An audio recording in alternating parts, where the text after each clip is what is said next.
कांग्रेसना social media Patel Prahlad दें। आज इस बुलेटिन में बात होगी उपराष्ट्रपति चुनाव की, एसआईआर पर घिरे चुनाव आयोग की। देखेंगे क्यों चुनाव आयोग ने बिहार की पार्टियों को भेजा नोटिस। राष्ट्रपति रेफरेंस पर सुप्रीम कोर्ट में कर्नाटक सरकार ने उठाए क्या सवाल। जानेंगे कैसे पीएम मोदी के पहुंचने से पहले मणिपुर बीजेपी में हुई बगावत। और बुलेटिन के आखिर में देखेंगे जाने माने कार्टूनिस्ट इरफान की किस खबर पर पड़ी तिरछी नजर। लेकिन दिन भर की तमाम बड़ी खबरों से पहले एक नजर आज की सुर्खियों पर। कर्नाटक ईवीएम वीवीपैट के पारदर्शी मूल्यांकन के लिए तैयार। प्रियंका खरगे ने चुनाव आयोग को फिर लिखा पत्र। राहुल गांधी ने कर्नाटक की महादेवपुरा सीट पर धांधली का किया था खुलासा। देश को उनके बोलने का इंतजार। उपराष्ट्रपति चुनाव के बीच कांग्रेस ने पूर्व उपराष्ट्रपति धनखड़ की चुप्पी पर उठाए सवाल। 21 जुलाई को अचानक धनखड़ ने दिया था इस्तीफा। शिवसेना यूबीटी सांसद संजय राउत का मोदी सरकार पर निशाना। नेपाल के बवाल पर किया सावधान, बोले किसी भी देश में पैदा हो सकती है ये स्थिति। Are you looking for a way to generate an income from the comfort of your... हरे निशान पर बंद हुआ शेयर बाजार। 314 अंकों के उछाल के साथ 81,101 पर बंद हुआ सेंसेक्स, तो 95 अंकों की तेजी के साथ 24,868 पर बंद हुआ निफ्टी। ये तो थी सुर्खियां। अब बात आज की सबसे बड़ी खबर की। जगदीप धनखड़ के इस्तीफे के बाद देश में नए उपराष्ट्रपति के लिए चुनाव कराया गया। संसद भवन में वोटिंग हुई और वोटिंग समाप्त होने के कुछ ही देर बाद काउंटिंग शुरू हो गई। तो किसका पक्ष दिखा भारी, देखिए रिपोर्ट। कुछ ही देर में देश को उपराष्ट्रपति मिल जाएगा। उपराष्ट्रपति चुनाव के लिए वोटिंग खत्म हो चुकी है, काउंटिंग चल रही है।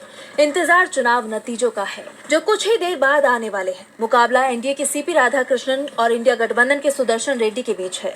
सुबह 10 बजे से वोटिंग शुरू हुई। सबसे पहला वोट पीएम मोदी ने डाला। उसके बाद कांग्रेस संसदीय दल की नेता सोनिया गांधी, लोकसभा में विपक्ष के नेता राहुल गांधी वोट डालने पहुंचे। वोटिंग के दौरान मल्लिकार्जुन खड़गे केंद्रीय मंत्री नितिन गडकरी के साथ पहुंचे। दोनों संसद भवन में एक दूसरे का हाथ थामे वोट डालने जाते दिखाई दिए। वोटिंग के दौरान इंडिया और एनडीए दोनों ही तरफ से जीत के दावे किए गए। संख्या बल में एनडीए के उम्मीदवार सीपी राधाकृष्णन मजबूत स्थिति में दिखाई दिए। वाईएसआर-सीपी के 11 सांसदों का भी उन्हें समर्थन मिला है। वैसे इंडिया गठबंधन की तरफ से वोटिंग के दौरान क्रॉस वोटिंग के दावे किए गए थे, लेकिन ऐसी कोई खबर नहीं आई है। कुछ सांसदों की क्रॉस वोटिंग करने की बात जरूर कही जा रही है, लेकिन इससे नतीजों पर ज्यादा अंतर पड़ने की कोई संभावना नहीं है। केसीआर की पार्टी बीआरएस और उड़ीसा के पूर्व सीएम नवीन पटनायक की पार्टी बीजेडी ने उपराष्ट्रपति चुनाव से किनारा कर लिया है। राज्यसभा में बीआरएस के 4 और बीजेडी के 7 सांसद हैं। दोनों ही दलों का लोकसभा में कोई सदस्य नहीं है। अकाली दल बादल और पंजाब से 2 क्षेत्रीय दलों के 2 सांसदों ने भी वोट नहीं डाला। करीब 97% से ज्यादा वोटिंग हुई है। 2022 के उपराष्ट्रपति चुनाव में एनडीए के उम्मीदवार जगदीप धनखड़ को 528 और विपक्ष के उम्मीदवार मार्गरेट अल्वा को 182 वोट मिले थे, लेकिन इस बार यह अंतर बेहद कम होना तय है। धनखड़ ने 21 जुलाई को खराब सेहत का हवाला देकर अपने पद से अचानक इस्तीफा दे दिया था। उनका कार्यकाल 10 अगस्त 2027 तक था। उपराष्ट्रपति चुनाव के नतीजे आने वाले हैं। वैसे वोटिंग के बाद जो रुझान आ रहे हैं उसमें एनडीए उम्मीदवार सीपी राधाकृष्णन की जीत तय मानी जा रही है, लेकिन इस बार जीत के अंतर को लेकर जरूर बीजेपी में चिंता दिखाई दे रही है। तो चुनाव आयोग भी चिंता में दिख रहा है, क्योंकि एसआईआर की प्रक्रिया पर एक बार फिर सवाल खड़े हो गए हैं। पश्चिम बंगाल की सीएम ममता बनर्जी ने एसआईआर के खिलाफ मोर्चा खोल दिया है। तो क्या है पूरा मामला, देखिए इस रिपोर्ट में। बिहार में एसआईआर की प्रक्रिया शुरू हुई तो सबसे पहले विरोध के सुर पश्चिम बंगाल से सुनाई दिए थे। ममता बनर्जी ने चुनाव आयोग के साथ बीजेपी को भी घेर लिया था और कहा था कि बिहार सिर्फ बहाना है, बीजेपी के टारगेट पर पश्चिम बंगाल है। बीजेपी चुनाव आयोग की मदद से बंगाल में एसआईआर की आड़ में एनआरसी शुरू करना चाहती है, लेकिन बंगाल सरकार बीजेपी की मंशा को पूरा नहीं होने देगी। टीएमसी लगातार एसआईआर का विरोध कर रही है, पर चुनाव आयोग ने राज्य में एसआईआर शुरू करा दिया है, जिसके बाद सीएम ममता बनर्जी ने चुनाव आयोग के खिलाफ मोर्चा खोला हुआ है। इस बीच उन्होंने चुनाव आयोग से बड़ी मांग कर दी है। सीएम ममता ने कहा कि एसआईआर में आधार कार्ड के साथ साथ वोटर कार्ड को भी शामिल करना चाहिए। उन्होंने कहा, I think epic card should be included also. CM Mamata ने आधार कार्ड को दस्तावेज बताया है, जबकि वोटर कार्ड को पहचान प्रमाण पत्र बताया है। उन्होंने कहा कि आधार कार्ड को शामिल करने का मतलब है कि सबके पास आधार कार्ड है और जिनके पास नहीं है वो कर लेंगे, कोई बात नहीं। मुझे लगता है कि वोटर्स एपिक कार्ड को भी शामिल करना चाहिए। सीएम ममता के इस बयान ने चुनाव आयोग की मुश्किलें बढ़ा दी हैं। पहले ही चुनाव आयोग को बिहार में काफी मुश्किलों का सामना करना पड़ा। विपक्ष ने इस प्रक्रिया के खिलाफ मोर्चा खोल दिया। ये मामला सुप्रीम कोर्ट तक पहुंचा। कोर्ट ने सुनवाई करते हुए चुनाव आयोग को आधार कार्ड को जरूरी दस्तावेजों में शामिल करने का आदेश दिया और कोर्ट का यह आदेश विपक्ष की जीत के तौर पर देखा गया। और अब सीएम ममता बनर्जी ने भी एसआईआर को लेकर अपना रुख साफ कर दिया है, जिसके बाद चुनाव आयोग के सामने कई चुनौतियां रहने वाली हैं। अब इस मामले में चुनाव आयोग क्या फैसला करता है, ये देखना होगा। बंगाल में चुनाव आयोग के सामने कई चुनौतियां दिख रही हैं। वहीं बिहार में आयोग की तरफ से पार्टियों के खिलाफ सख्त एक्शन लिया जा रहा है। बिहार में विधानसभा चुनाव से पहले कई पार्टियों पर चुनाव आयोग एक्शन लेने जा रहा है। इन पार्टियों ने पिछले 6 साल में किसी चुनाव में हिस्सा नहीं लिया है, जिसकी वजह से अब इन पर कार्रवाई तय मानी जा रही है। तो इन पार्टियों पर क्या एक्शन ले सकता है चुनाव आयोग, जानेंगे इस रिपोर्ट में। बिहार में निष्क्रिय चल रही 15 रजिस्टर्ड राजनीतिक पार्टियों पर चुनाव आयोग ने शिकंजा कस दिया है। इन पार्टियों ने पिछले 6 साल से किसी भी चुनाव में हिस्सा नहीं लिया है, जिसके बाद चुनाव आयोग ने इन पर कार्रवाई करने का फैसला लिया है।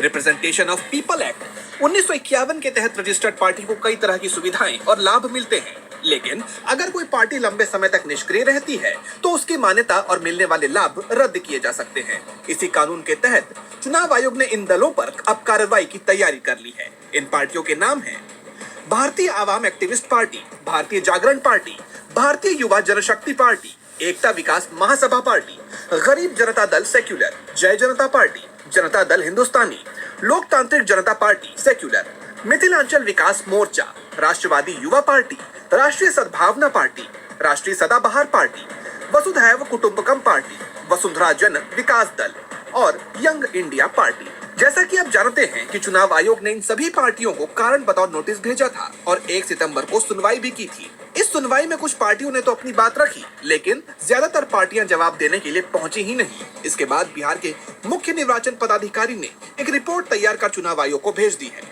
अब चुनाव आयोग इस रिपोर्ट पर फैसला लेगा कि इन पार्टियों को रजिस्टर्ड गैर मान्यता प्राप्त पार्टियों की लिस्ट में रखा जाए या उन्हें इस लिस्ट से बाहर कर दिया जाए। सबकी नजरें इस वक्त बिहार पर टिकी हुई है, तो सुप्रीम कोर्ट में राष्ट्रपति रेफरेंस के मामले पर सुनवाई लगातार जारी है।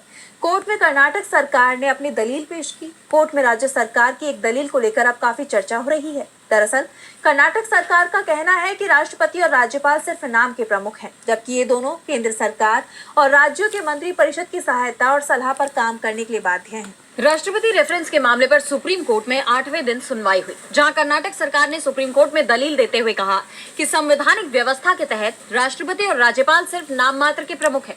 दोनों केंद्र और राज्यों में मंत्री परिषद की सहायता और सलाह पर काम करने के लिए बाध्य है।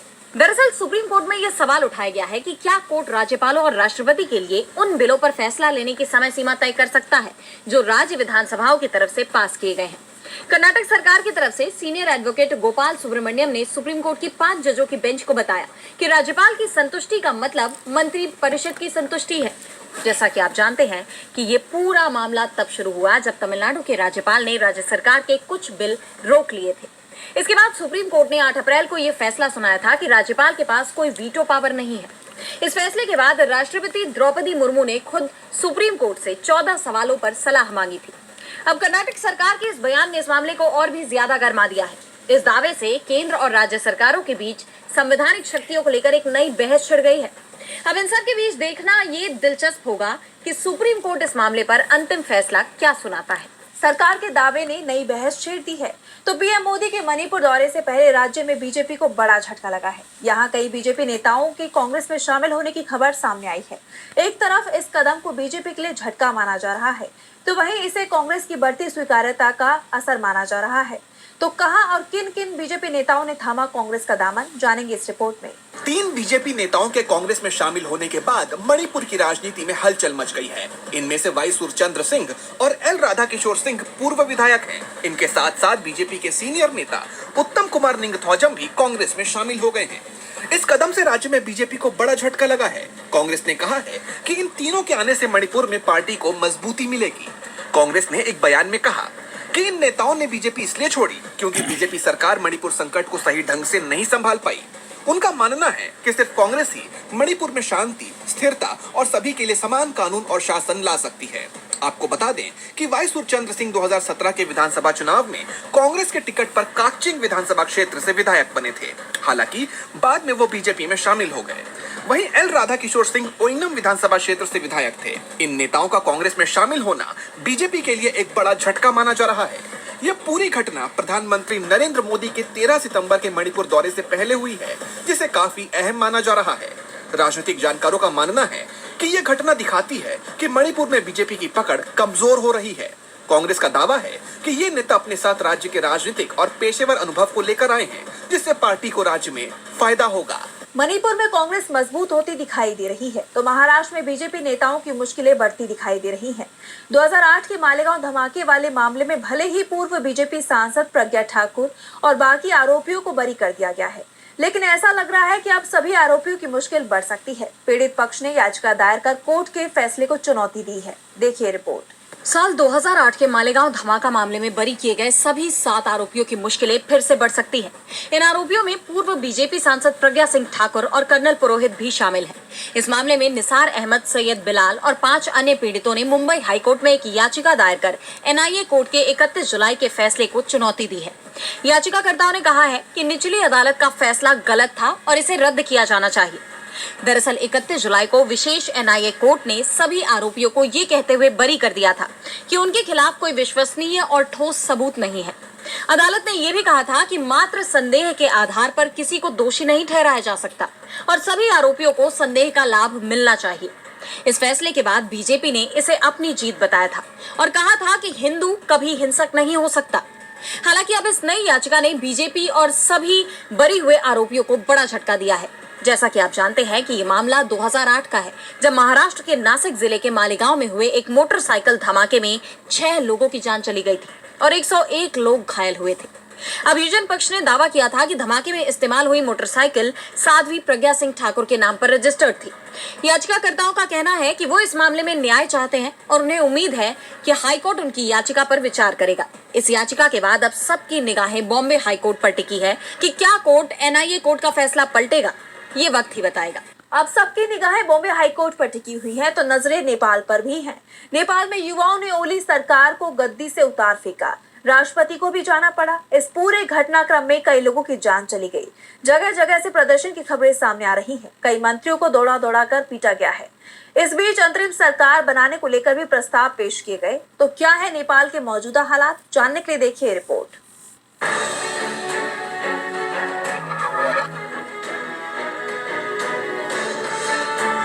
में खलबली मच गई है। देश के युवाओं ने ओली सरकार का तख्ता पलट कर दिया। पीएम केपी ओली ने इस्तीफा दे दिया है। इस्तीफे के बाद उन्हें सेना हेलीकॉप्टर से अज्ञात जगह पर ले गए। वैसे उनके देश छोड़कर भागने की भी चर्चा चल रही है। इस बीच राष्ट्रपति रामचंद्र पौडेल ने पहले केपी ओली का इस्तीफा मंजूर किया और उसके बाद अपना भी इस्तीफा दे दिया। आंदोलनकारी सोशल मीडिया के जरिए बालेन शाह को अगला पीएम बनाने की मांग कर रहे हैं, जो मौजूदा वक्त में काठमांडू के मेयर है और इस आंदोलन का समर्थन भी कर रहे हैं।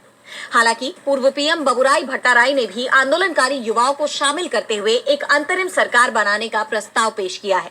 हालांकि हालात अब भी सुधरते नहीं दिख रहे। देश के युवा अब भी आक्रोश में हैं। उन्होंने संसद भवन फूंक दिया, राष्ट्रपति भवन, पीएम, गृह मंत्री के निजी आवास में भी तोड़फोड़ की। संसद, सुप्रीम कोर्ट, राष्ट्रपति आवास को भी जबरदस्त नुकसान पहुंचाया गया है। प्रदर्शनकारियों ने पूर्व पीएम प्रचंड, शेर बहादुर देवबा और संचार मंत्री पृथ्वी सुब्बा गुरुंग के निजी आवासों को भी फूंक दिया। पूर्व पीएम शेर बहादुर देवबा को घर में घुसकर पीटा गया। उन्हें अस्पताल में भर्ती कराया गया है। वहीं वित्त मंत्री विष्णु पोडॉल को काठमांडू में उनके घर के नजदीक दौड़ा दौड़ा कर पीटा गया, जिसके बाद कई नेताओं को देश से निकालने की तैयारी हो रही है। कई चॉपर तैनात किए गए हैं। पहले ही राजधानी काठमांडू में त्रिभुवन इंटरनेशनल एयरपोर्ट को शटडाउन कर दिया गया। दरअसल बीते दिन से ही नेपाल की सड़कों पर भारी बवाल देखा जा रहा है। ये विरोध शुरू हुआ था सरकार के सोशल मीडिया बैन के फैसले से और धीरे धीरे इसने हिंसक मोड़ ले लिया।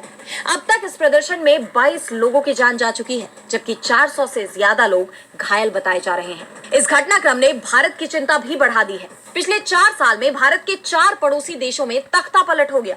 ऐसे में आशंका जताई जा रही है कि इसकी आंच भारत भी पहुंच सकती है। और बुलेटिन के आगे में देखेंगे जाने माने कार्टूनिस्ट इरफान की किस खबर पर पड़ी तिरछी नजर।